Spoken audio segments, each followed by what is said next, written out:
Bueno, seguidamente el doctor Alberto Binder va a abordar su concepción como ponente del juicio por jurados en la República Argentina. Bueno, también como es de estilo, a mí me toca, no sé si agradecer por una parte estar una vez más en una mesa sobre jurados. Esto para los juradistas, como Héctor, o como Andrés, que nos hemos impuesto la tarea diaria de convencer a otras 3 personas, lo que nos va a garantizar el triunfo, nos facilita porque hoy tengo mucha gente y voy a poder cumplir pronto mi tarea y quedar libre. Y maldición, maldecir que me hayan invitado una vez más a una mesa de jurados, porque la verdad cuesta ya poder argumentar sin que muchas de las caras de amigos que veo acá no me hayan escuchado por lo menos unas 10 veces. Así que, permitiendo a los que me escucharon que tomen una siesta y pidiéndole a los antijuradistas que estén atentos porque tengo que convencer a 3, ¿no es cierto?, comienzo mi exposición. Yo creo que hay algo en la literatura sobre jurados que está mal. Hay algo que está mal planteado. Creo que acá hay que hacer una inversión de fondo del planteo para que se entienda o para que podamos avanzar en las discusiones. Es algo parecido a lo que sucede con el tema de la víctima.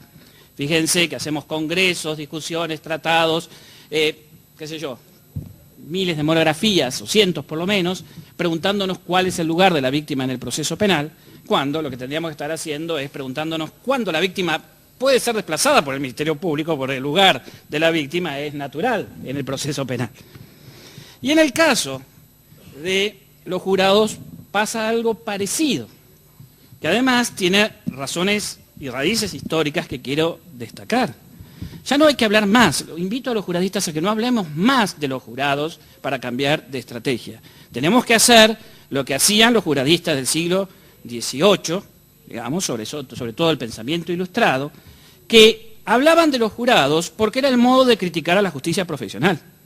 Y ninguna de las ponencias, y eso es una crítica que le hago a los ponentes, pero es común de la literatura sobre jurados, comienzan hablando, tratando de justificar el lugar del jurado en un proceso penal y dando por sentado, como si eso fuera algo provisto por la naturaleza, una ontología de la participación del juez profesional en el proceso. Y la historia de esta, digamos, es al revés. Todo trabajo sobre los jurados debe comenzar, propongo, criticando a la justicia profesional. Es más, hay que leer la Constitución al revés. ¿Saben lo que dice la Constitución argentina durante 3 veces? Está prohibido que los juicios criminales sean juzgados por jueces profesionales. Eso es lo que dice. Lo repito, está prohibido que los juicios criminales, demos por sentado que entonces se conocía la tripartición francesa de faltas, delitos, crímenes, es decir, la mayoría de los que para nosotros son delitos medianamente importantes, está prohibido que los juzguen los jueces profesionales. Como estábamos saliendo de la guerra civil, dejemos que el Congreso organice cuándo los jueces profesionales se retiran de escena pronto. Eso es lo que dijeron los constituyentes. Es fácil explicar entonces que los abogados hayamos pataleado como gatos panza arriba durante 150 años, porque lo que nos estaban diciendo es que nos retirábamos de la escena. Ha sido la más exitosa defensa sindical que ha habido en este país. Claramente. Y esto lo dice la Constitución 4 veces, no 3. Además, la crítica al juez profesional tiene que provenir de que no se corresponde con la tradición jurídica de Occidente.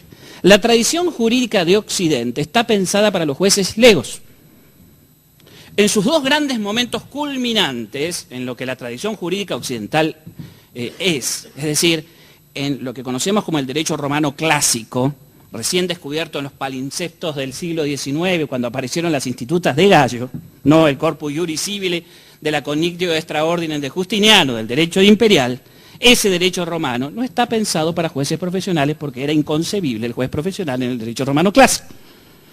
El otro gran momento, esto algunos lo podrán discutir más, pero en su concepción, que es la codificación napoleónica, la codificación bonapartista, está fundada en términos ideológicos, en que la ley es el instrumento racional, que en la tradición cartesiana permite que todo ciudadano que tiene el buen sentido, que le permite razonar, comprender y guiarse en su vida práctica por la razón, ese es el concepto y la tradición cartesiana, puede entender y aplicar las normas.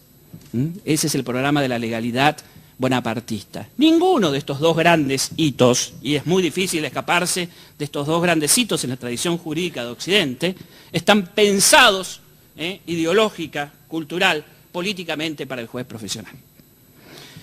Dejemos, por eso yo sigo insistiendo en lo que Filangieri decía con fuerza y que repito en mis clases. Tener un sistema que descansa en personas cuyo único oficio es juzgar a los demás, Carrara agregaría, y pagados por el gobernante, es un sistema odioso para cualquier pueblo que ama la libertad.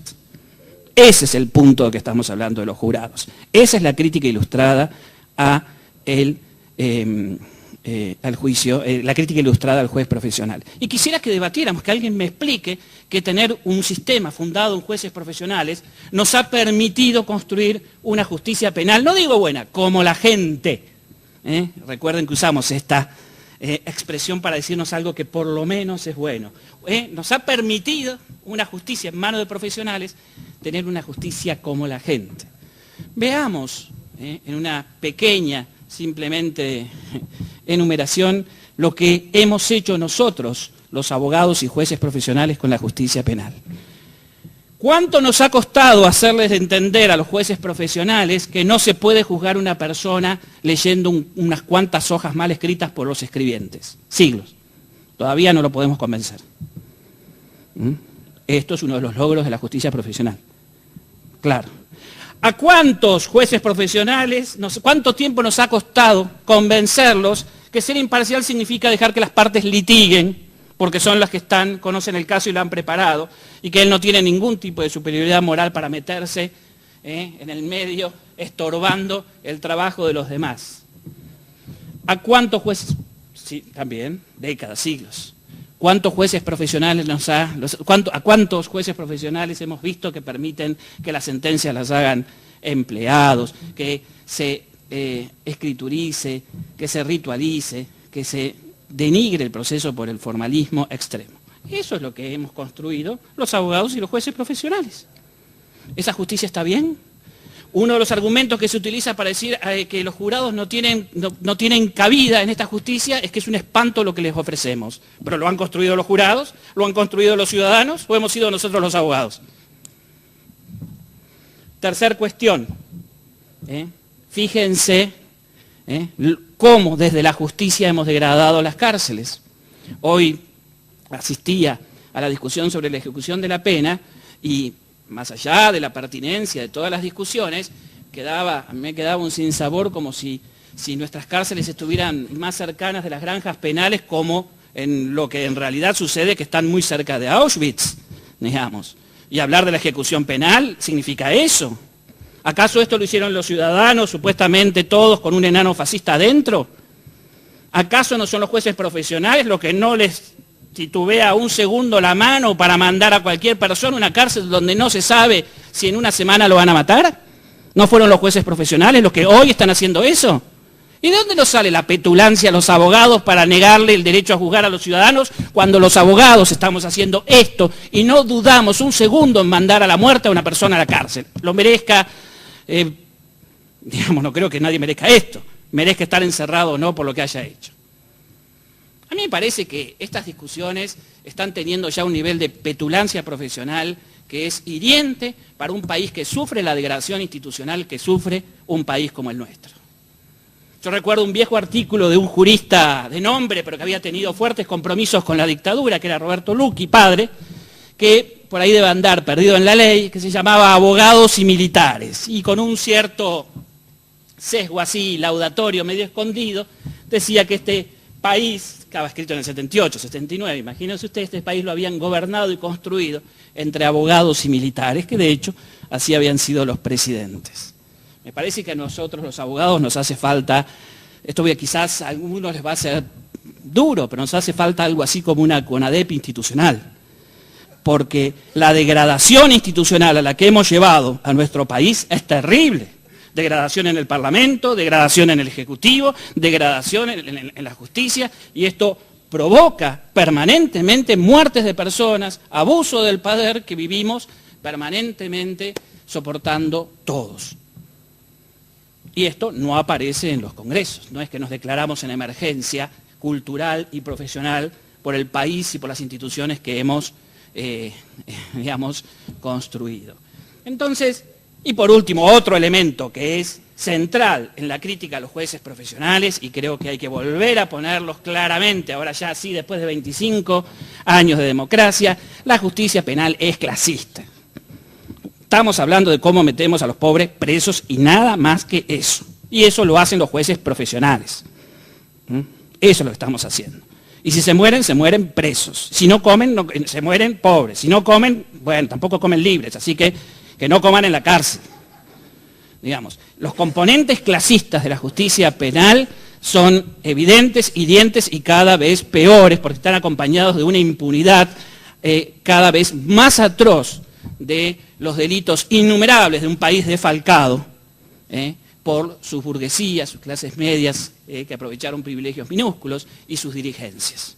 Me parece entonces que si pretendemos o nos damos cuenta que la abogacía ha cumplido algún papel dirigente en este país, tenemos que tener una mea culpa muchísimo más profunda de la que estamos teniendo y dejar de sostener petulantemente que somos los únicos que podemos administrar el derecho con corrección porque garantizamos la verdad, la racionalidad y la corrección de las formas y la aplicación de los tratados, de los derechos. ¿Alguien puede creer esto? ¿Alguien con sentido común puede creer esto realmente? Bueno, terminada esta primera parte, producto de que si no debatimos de modos nuevos, esto se va a parecer a la quinta remake de alguna novela de Andrea del Boca o de Thalía, digamos. Marimar, por sexta vez, a las 3 de la tarde, digamos. Y algo queda.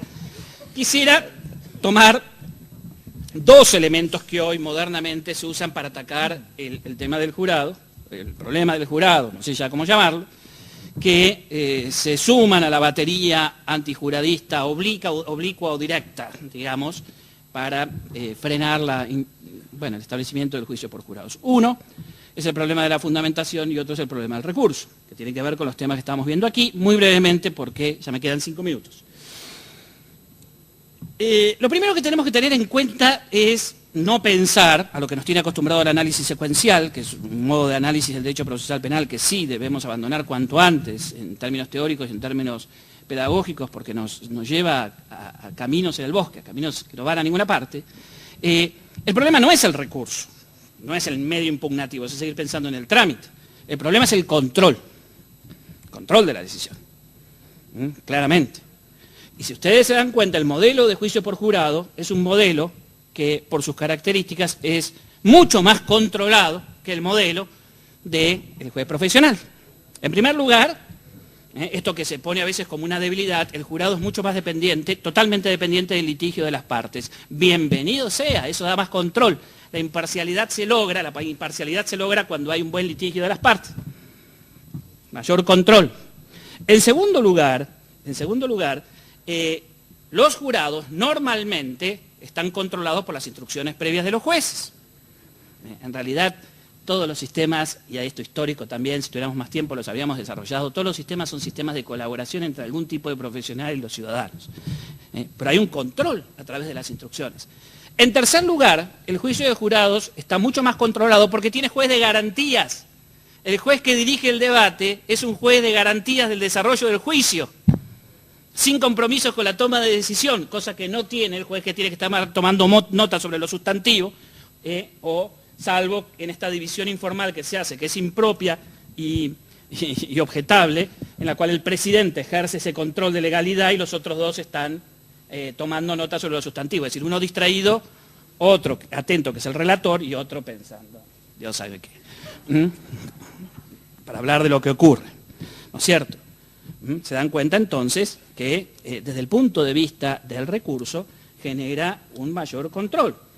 En cuarto lugar, ¿no es cierto?, la idea de esto nos vincula a control con fundamentación, el jurado obliga a rescatar una de las instituciones procesales más olvidadas y quizás más importantes, que es la deliberación. Yo no sé para qué queremos tribunales colegiados si no van a deliberar. Esto claro que es una pérdida de tiempo y por suerte ahora están inventando las monosalas, digamos, que no es lo mismo que sala de monos. Las monosalas, digamos, que son de una derivación de las salas de los tribunales colegiados, pero tienen un quiebre importante. La deliberación es parte central en el proceso de control y estabilidad de una toma de decisión tan importante que puede mandar a una persona, como veíamos hoy, el resto de su vida a Auschwitz. Por lo tanto, la deliberación en el jurado es imposible de evitar. Entre otras cosas por el número, etc. Se sostiene esto últimamente de que la amplitud del recurso que están sosteniendo los pactos, o la amplitud del control, hablemos, creo que esto es mucho más propiamente, que sostienen los pactos, dificultaría más a los jurados. No tiene nada que ver, el sistema de control finalmente es el mismo. Es decir, me parece que estamos haciendo exageraciones sobre Herrera Ulloa, no porque no haya que darle todo la amplitud que reclama la Corte Interamericana, y me parece un mensaje excelente esto que le está diciendo a los países: señores, condenar a una persona es algo tan importante, de tanta trascendencia, que no se pueden poner exquisitos en limitar los controles. Y si tenemos claro que estamos hablando solamente del control de la condena, esto me parece que es un mensaje muy importante en esta época de debilitamiento de las garantías y sobre todo de frivolización del poder penal, que es algo que debemos agregar a la expansión del poder penal. El poder penal se expandió y la fase final de la expansión es la frivolización, parafraseando a Lenin, digamos. ¿No es cierto? Entonces esto, Herrera Ulloa nos llama diciendo: no, es tan importante que tiene que hacerlo, pero esto no implica ningún tipo de diferencia entre el fallo de un juez técnico y el fallo de jurados. Al contrario, porque como estamos acostumbrados a esto en pensarlo bajo la lógica inquisitorial y la lectura del expediente, a nosotros nos parece que es una segunda instancia, devolverle el efecto devolutivo al tribunal. No, es simplemente que las partes van a ir a litigar con las condiciones del litigio, con las restricciones del litigio, con los límites del litigio, que hemos reconocido siempre, los litigios de control, nada más que no están limitadas en los medios que pueden utilizar para convencer que la decisión es errónea. Y esta amplitud está siempre vinculada a que es un fallo de nulidad, es un fallo que dirá: sí, me convencieron o me dejaron a mí la duda de que este fallo puede ser erróneo, vayan y háganlo de nuevo. Vinculado estrechamente o directamente, ineludiblemente al reenvío, como yo creo que hay que interpretar a Herrera Ulloa, esto no genera ningún tipo de problema, digamos, y llama la atención sobre las condenas. No veo cuál sería la dificultad que esto mismo se pudiera hacer respecto de los jurados. Ninguna. Al contrario. Justamente el peso que había antes en la fundamentación ahora cae, porque uno puede saltarse la fundamentación e ir a mostrar que la valoración que se hizo es errónea, o por lo menos ir a generar duda en el tribunal que controla. Todos los que estamos acá hemos leído sentencias hasta el cansancio, ¿cierto? ¿Ustedes creen que las sentencias satisfacen, la gran mayoría de las sentencias satisfacen lo que es una fundamentación republicana? Quitémosle las 45 o 60 páginas de repetición, que son repeticiones de los dichos de la parte, de las constancias de autos, porque tienen el estilo literario del dictamen de fin de expediente. La foja bueno, es lo mismo. Quítenle todo lo que tienen la otra perversión, que son las sentencias monográficas, donde están las notas al pie, Jacobs, Roxil, los debates, que no se entienden. ¿Qué queda de fundamentación real en términos del sentido republicano? Si encima, además, uno de los elementos fundamentales de la fundamentación de la sentencia, que es la lectura con sentido, lo hemos convertido en un trámite que ya ni siquiera es entrega de copias, sino cualquier cosa. Entonces, ¿de qué estamos? ¿Qué hemos hecho los jueces profesionales y los abogados profesionales de la fundamentación? En fin, en esta, digamos, exposición deshilachada, buscando caminos nuevos donde ya solo uno ve pisadas y huellas por todos lados, digamos, lo que quiero señalar es que pongamos las cartas sobre la mesa. A los abogados no nos conviene que estén los jurados porque nos quitan el monopolio del ejercicio jurisdiccional. Y esto es una lucha de incumbencias, no es una lucha ideológica. Es más o menos lo mismo que los escribanos con las sucesiones y los contadores con la declaración de impuestos, ¿no es cierto? Nada más que estamos jugando con fuego porque la república se degrada, la democracia se degrada y a todas las promesas incumplidas de la democracia estamos agregando esta. Muchas gracias.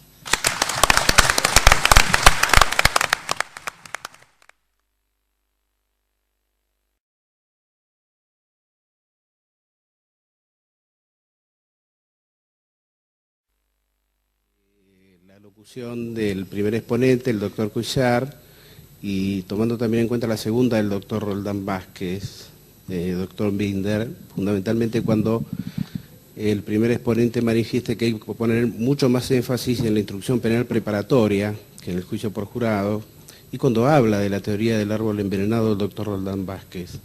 Específicamente, doctor, en el ámbito judicial donde yo me manejo, que es en la provincia de Buenos Aires, la instrucción penal preparatoria prácticamente le da una gran atribución a la policía.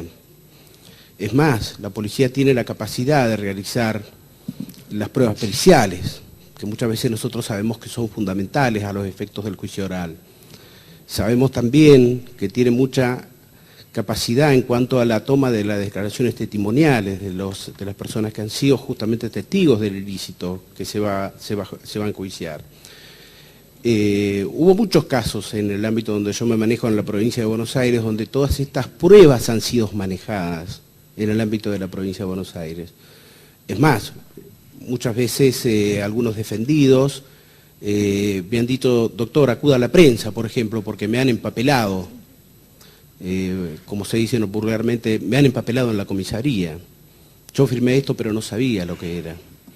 Es decir, ¿cuál es la reacción de un tribunal por jurado, de un juicio por jurado, cuando ellos tienen que recibir el elemento probatorio y fundamentalmente en aquellos actos procesales que son irreproducibles y que justamente están a cargo del órgano preventor?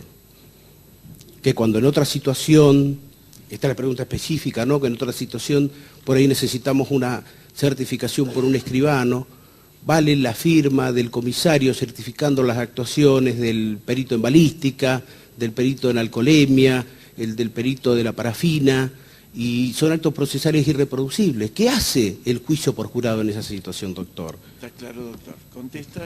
Contesto rápido. Yo diría que todo al contrario. Muchos de esos problemas son problemas que se inventan por el formalismo del proceso y terminamos discutiendo la validez del jefe de departamento de análisis de parafina de la policía de Mendoza, digamos, que no tienen ningún tipo de, digamos, de problema sustancial en el régimen de la prueba. Es decir, al contrario. Yo acá diría dos cosas. El sistema de jurado tiene el mismo sistema de prueba que tiene cualquier otro tipo de juicios. Lo único que obliga a hacer un sistema de prueba en serio. Y esto tiene, respecto de la idea esta de que es importante la preparación del juicio, claro que es importante. Pero la sala de comando de todo el proceso penal está en la audiencia oral, en el juicio oral. Y ahí tenemos que tener claro, hoy los jueces profesionales tienen miedo a absolver, tienen temor a absolver. Esto es una de las razones más para llamar a los ciudadanos, y hasta puedo justificarlo, porque muchas veces los van a echar si absuelven correctamente. Pero tengamos en cuenta que estamos en una situación en la cual, si los jueces aplicaran en la mayoría del país las normas más elementales de nulidad o de valoración de la prueba, tendrían que absolver en una enorme cantidad de casos porque están mal preparados y mal litigados por los fiscales. Y por lo tanto, no se animan a hacerlo. Prefieren, normalmente, la justicia prefiere prescribir antes que absolver, y eso también es degradación institucional. Bien. Sí, el doctor Pastor.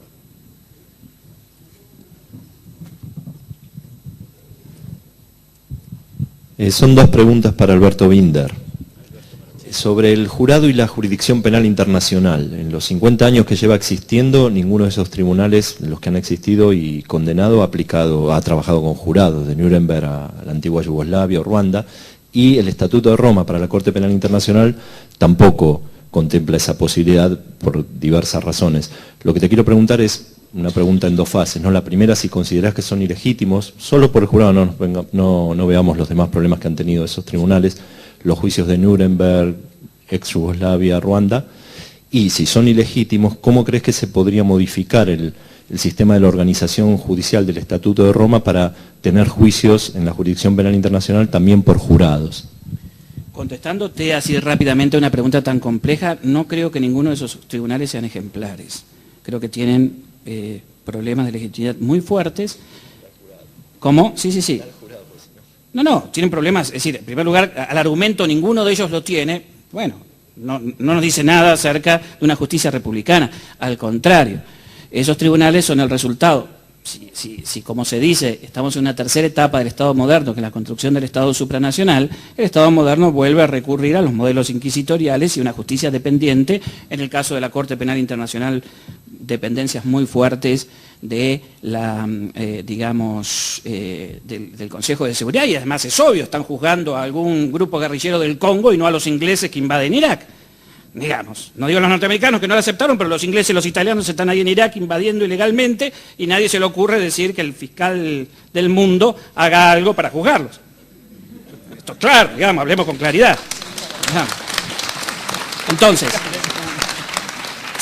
Nuremberg habrá juzgado a los nazis, cosa que me parece fantástico, pero no son tribunales que sean ejemplares en términos de los modelos de justicia. Entonces, obviamente, vos me dirás, no hay ningún sistema que funcione completamente sobre la participación popular. Obviamente en el diseño de la sociedad moderna habrá que pensar casos en los cuales los jueces profesionales tienen que decir. Yo les había dicho que en términos históricos uno puede demostrar que en la tripartición de la sentencia, digamos, propia del derecho germano, entre el Richter, el Reichsfinder y la asamblea que aprueba, están como los tres elementos constitutivos de la actividad jurisdiccional que siempre han generado formas de colaboración entre distintos estamentos y que esto sigue hasta hoy día, por lo cual en realidad siempre hay una mezcla de estos tres estamentos en todo acto de juzgar y habría que respetarlos teniendo en cuenta que hay muchos elementos de tradición, porque también así es el derecho romano. Así que, contestándote rápidamente, no me resulta extraño que los tribunales internacionales no hayan tenido formas republicanas muy claras porque, más allá de sus buenas o malas causas, han sido más bien manifestaciones de los poderes centrales. Doctor Crivelli.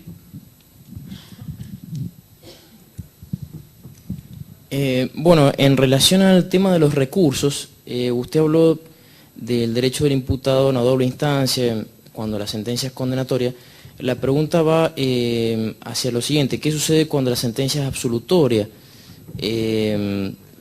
¿Cuál es la participación que puede llegar a tener la víctima constituida en acusadora en el proceso por jurados? Y si tendría la posibilidad de recurrir una sentencia absolutoria de un juzgado por jurados. No, pero no solamente porque estén los jurados. La sentencia absolutoria es irrecurrible, salvo en los casos en los cuales el imputado haya comprado al tribunal. Es el único caso en el cual uno tiene que hacer eso. Fíjense que nos las hemos pasado tratando de descubrir las implicancias del principio de non bis in idem en todos los recovecos del proceso, y aquella implicancia central, que es una vez que me pusieron en el banquillo de acusados no me vuelven a sentar ahí de nuevo, la hemos pasado por alto. Entonces tenemos que volver a retrotraer un poco y sentarnos en lo que es el núcleo político histórico del non bis in idem. Sean jueces profesionales, sea fiscales, sea la víctima, sea quien fuere. Una vez que me hicieron participar de esto, y yo soy el único que estuve asistiendo a este juicio con la cabeza debajo de la guillotina mientras alguien pasaba cada tanto y tocaba la manivela, no paso otra vez por ahí. Así que no hay problemas ni distinciones entre un tipo de juez y el otro. En mi opinión, siempre uno habla de la opinión de uno. Muy bien. Perdón, hay dos colegas que no anotamos los nombres, pero que habían levantado hoy la mano y ahora se los pido, por favor. No escucho yo. ¿Cómo? Pina. Pina Satur. Satur. ¿Y usted, doctor? Mario Ruiz. Sí. Sigue el doctor Pandolfi. Perdón.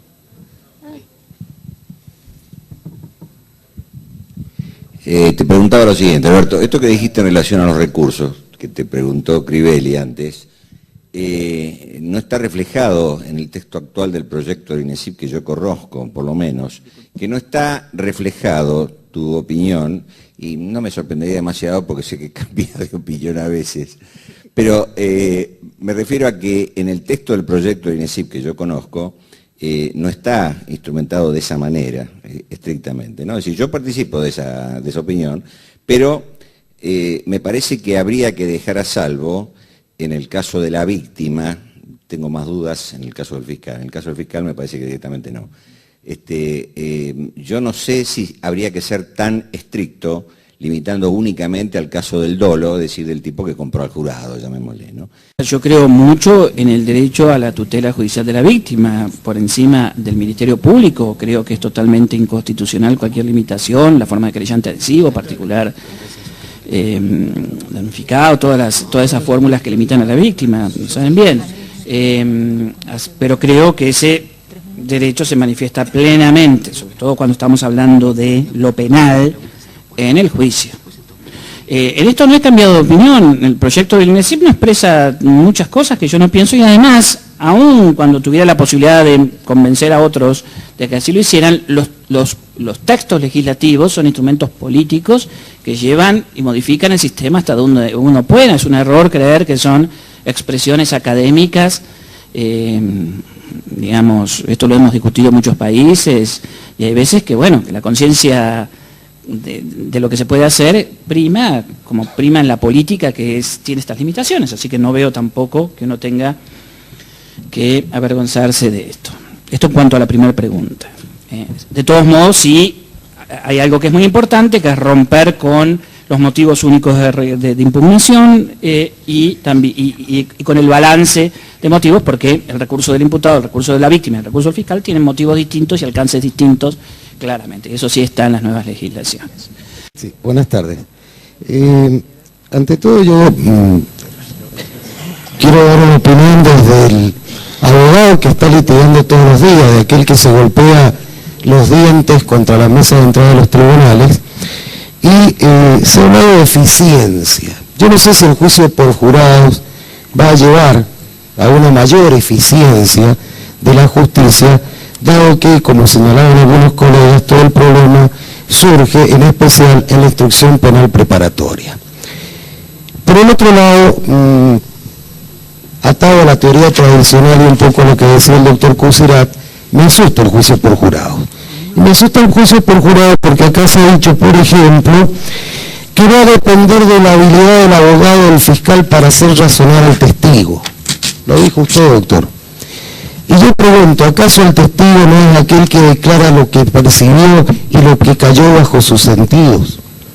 Me asusta el juicio por jurado porque de pronto se habló de condenas de delincuentes de poca monta y se habla de la íntima convicción. Y entonces mi pregunta es, ¿quiere decir que aquel testigo que impresionó mejor al jurado y talló profundamente en su ánimo de absolución o de condena, va a producir en esa íntima convicción, sin la valoración de las pruebas que se hayan incorporado, por ejemplo, de peritos? Y acá viene la pregunta. ¿Cómo vamos a hacer? Por favor, doctor. Sí, ¿cómo? Concrétela, sí, por favor, digo. ¿Cómo vamos a hacer para seleccionar al jurado para que tenga la altura de poder interpretar las normas jurídicas, aparte de la instrucción que le dé el juez? ¿Y cómo vamos a hacer para que esa valoración de la prueba sea conforme a lo que establecen los códigos procesales? Bien, contesto brevemente, son preguntas que merecerían largas explicaciones. En cuanto a la valoración de la prueba, yo insisto de que no hay problemas. En primer lugar, no veo que haya diversas condiciones de litigio sobre los hechos en el juicio. Se trata de un juez técnico o un juez profesional.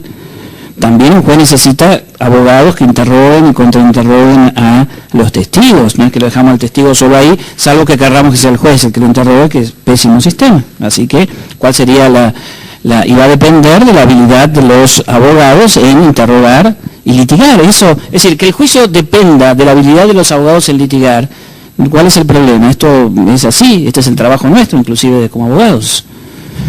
Así que, en cuanto a la valoración de la prueba, no veo problema. El sistema de íntima convicción no significa, no ha significado, y sobre todo se ve claro en la formulación clásica francesa, 1808, no significa que el jurado tenga un sistema irracional. Yo en esto difiero un poquito con lo que dice Pepe. Yo creo que la valoración de la prueba es el impacto que tienen, es decir, así dice, sopesar las razones de uno y otro y ver el impacto que tiene sobre el buen sentido del jurado.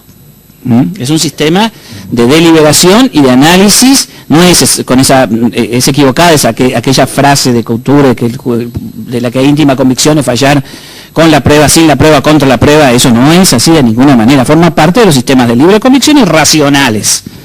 Lo único, no se pedía la fundamentación. Yo creo que esto no hace hoy día la esencia del jurado en ese tipo de cosas.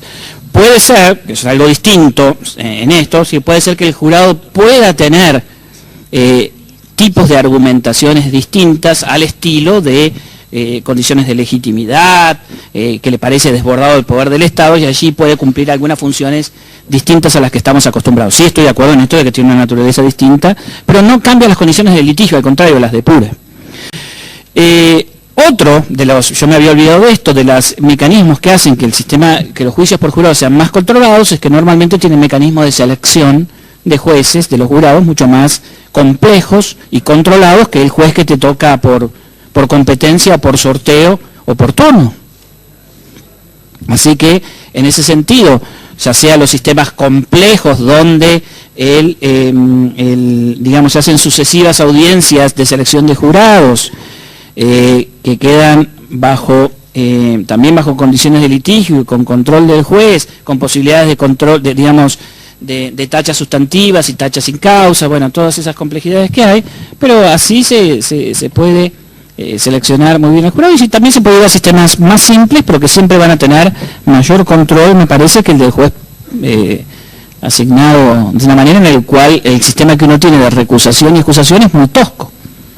Inclusive, recuerden que la mayoría de los códigos tienen sistemas de números clausus de excusación y de recusación, con lo cual la pregunta sería, ni siquiera se permite un control adecuado del juez que me ha tocado.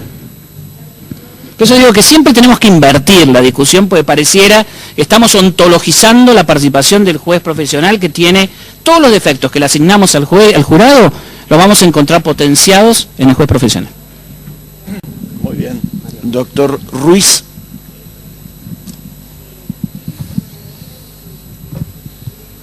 Gracias. Yo soy de San Francisco, Córdoba, y es donde se realizó el primer juicio por jurado.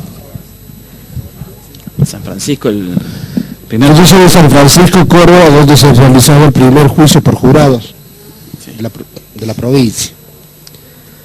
Lo que yo he observado en ese proceso, en primer lugar, al jurado se lo instruye con un prospecto como si fuera para una elección. Esa es la instrucción. Viene un secretario del Superior Tribunal y instruye con un prospecto que son 3 hojitas. Esa es la primera cuestión. Segundo, en el debate no se le deja interrogar. A los jurados no pueden interrogar, que es la otra cuestión. Cuando se incorpora toda la prueba, se oraliza la prueba, tratándose en los hechos en Córdoba de homicidio, o todos los delitos que sean seguidos de homicidio o de muerte. Por supuesto que tenemos una cantidad de pericias técnicas que muchas veces nosotros tenemos que solicitar ayuda profesional de la pericia que haya sido para entenderla, y acá le leen, arregló seguido 4 horas el secretario de la Cámara leyendo la prueba para analizarla. Yo creo que estas son las cuestiones, independientemente de la fundamentación, que también creo que tiene que fundar el juez, el jurado, debe fundar su voto. Estas son las cuestiones que yo he visto en el primer día, en el primer juicio que se hizo en San Francisco por jurado. Y lo peor ha sido este lunes, que en Belleville, que era el segundo juicio, que también es de la jurisdicción donde yo trabajo, pusieron una pantalla gigante para transmitir hacia afuera el juicio. O sea que estas son las cosas que el primer y segundo juicio que hay en la provincia, ha sido en 15 días los 2 juicios. Estas son las cosas que yo digo que hay que ver cómo solucionar. Yo no es que esté en contra del juicio jurado, pero lo que sí digo que estas cuestiones se tienen que solucionar. Y yo a la mesa les pido que, a ver qué pueden opinar respecto a estas cuestiones. Muy bien. ¿Quién contesta ustedes? En primer lugar, todas esas cosas, aún si le diéramos connotaciones negativas, no las inventaron los jurados. Digamos, la inventaron los abogados secretarios que están llevando allí. Separemos lo de la pantalla gigante, que no le veo cuál sería el problema, es un problema de publicidad, es otra cosa. Pero el problema de que los jurados no interroguen es una virtud, es decir, ojalá los jueces no interrogaran. Déjenme poner unas preguntas meramente aclaratorias, pues esa no es la cuestión. El interrogatorio activo del juez es un menoscabo de la imparcialidad, los jurados garantizan mejor la imparcialidad. Que una pericia se la estén leyendo 4 horas a los jurados o a un juez o a cualquiera es una tortura china, digamos, y nadie va a entender nada. Yo he visto en Nicaragua y El Salvador campesinos a los cuales les leían el expediente durante horas y horas y horas y horas, pretendían que fallen, después lo dejaban durmiendo en colchones en el suelo, en una sala contigua del hospital, le daban un café a la mañana y le seguían leyendo el expediente. Pero esa es la locura de los abogados. Como es locura que una pericia mecánica, en la cual tiene que venir el perito a explicar por qué ocurrió esto y calculó la velocidad, se convierte en 5 horas de lectura de algo. Bueno, pero esos son defectos de cómo los abogados y los jueces profesionales hemos construido el litigio. El argumento de Pedro se reduce a esto. En las condiciones en las que hoy nosotros hacemos los juicios, los jurados no pueden fallar. Por lo tanto, esto nos lleva a una aporía, porque nunca vamos a mejorar los juicios o tenemos que esperar una especie de evolución de las especies para que hagamos los juicios bien y luego puedan aparecer los jurados en determinado momento, pero esto no lo hicieron los jurados, estos son defectos de los jueces profesionales. Y este defecto de los jueces profesionales no es un mal de los argentinos, es exactamente lo que criticaban los ilustrados, porque es la forma de funcionamiento del modelo inquisitorial que inventó la justicia profesional. Por eso digo, insisto con esto que decía antes, todo análisis sobre el jurado, todo trabajo sobre el jurado debe comenzar con una crítica al juez profesional como emanación del modelo inquisitorial y lo que eso significa en términos históricos. Claramente. Así que esos defectos se pueden superar y el jurado ayuda a superarlos. Bien. Sigue el doctor Nicora. Si no pensás que justamente no es el jurado la forma de empezar a entender cómo se litiga y de alguna manera los problemas del IPP no los viene a curar la oralidad, no los viene a curar la litigación y no los viene a curar el jurado. Sí, es decir, el día que tengamos juicios depurados, es uno de los métodos y de los más eficaces para corregir la formalización de la instrucción. El día que jueces, tengamos jueces profesionales, venga el fiscal y cada papel que le presente lo empiecen a tirar para atrás y empieza a decirle, bueno, ¿qué tiene?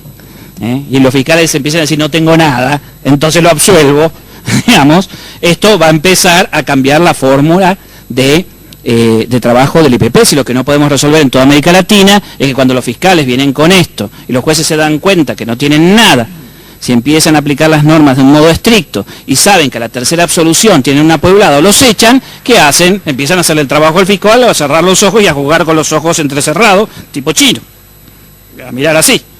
Esta es la forma en que se está degradando el juicio oral en todos los países y cómo los jueces profesionales ceden a la presión social y no se plantan, generando un efecto, un círculo virtuoso, digamos, que empuje a cambiar el mecanismo de trabajo de los fiscales. Así que claro que se puede lograr. Los jurados ayudan a esto, salvo que ocurra, porque esto ha pasado, que pongan a los jurados y estén horas leyéndole los papeles, pasándole los papeles rápido por encima, que también puede ocurrir, pero bueno. Esas son las peleas que hay que dar. Alberto, no voy a caer en la tentación de hacer una defensa gremial porque me imagino que tenés pensada la respuesta y no te voy a dar la oportunidad, no voy a hacer defensa gremial. Sí te aclaro que, y no te quiero meter presión, pero de la respuesta que me des a las preguntas que sí te voy a hacer puede ser que influya mucho en mi vida, pero igual quédate tranquilo porque vos sabés que yo tengo ganas de poner un restaurante, así que eso no hay problema.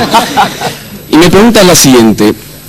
Voy a tomar la visión apocalíptica del rol de los abogados en el deterioro institucional y la voy a tomar toda como cierta. Y además coincido plenamente en la capacidad de la gente para juzgar y creo fervientemente en el jurado y en la posibilidad de una mejor solución de conflictos a través de la participación ciudadana. El problema que veo y partiendo de la base de decir jurado sí, es un riesgo. Tomando la metáfora de Pepe dice el jurado lo que va a hacer es el que decide si entra a la jaula o no entra a la jaula. El problema es quién nos lleva hasta esa puerta, porque lo que veo es poco trabajo en el procedimiento previo, en las ideas que hay sobre jurado, en cómo hacemos para que este sentido común o participación ciudadana en la decisión, por ejemplo, de lo que vos planteaste de la selectividad y el clasismo en el funcionamiento del sistema, no va a hacer que el jurado termine siendo un manto de legitimación para un clasismo que va a seguir existiendo, pero que se va a dar en las etapas anteriores del proceso. Y la segunda pregunta es, ¿qué rol te parece que nos queda a los abogados y a la comunidad jurídica, así que no queda alguno? Porque mis padres se pusieron muy contentos cuando me recibí, vos estabas. Entonces yo quiero saber qué decirles ahora. Gracias.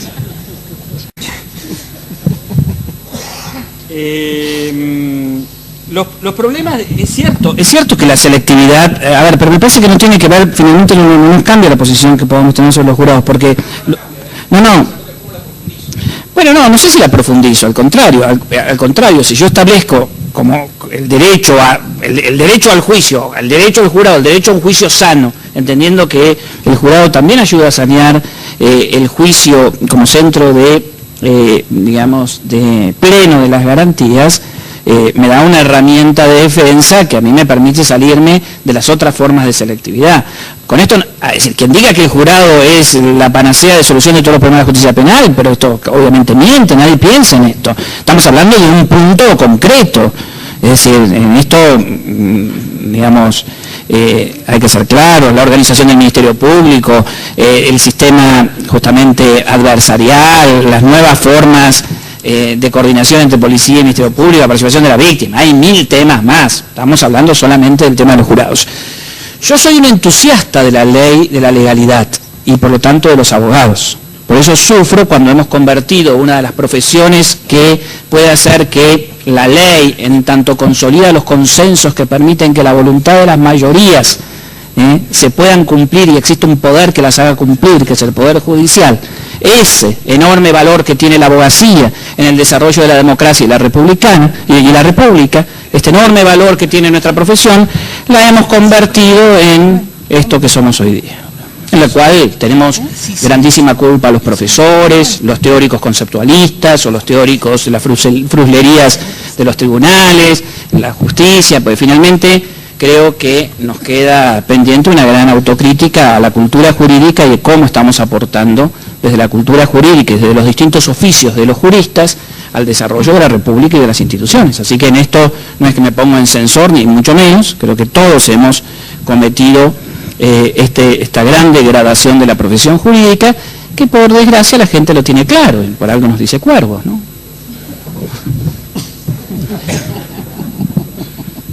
Así que te sigo entusiasmando que seas abogado, es una profesión hermosa en la construcción de la República.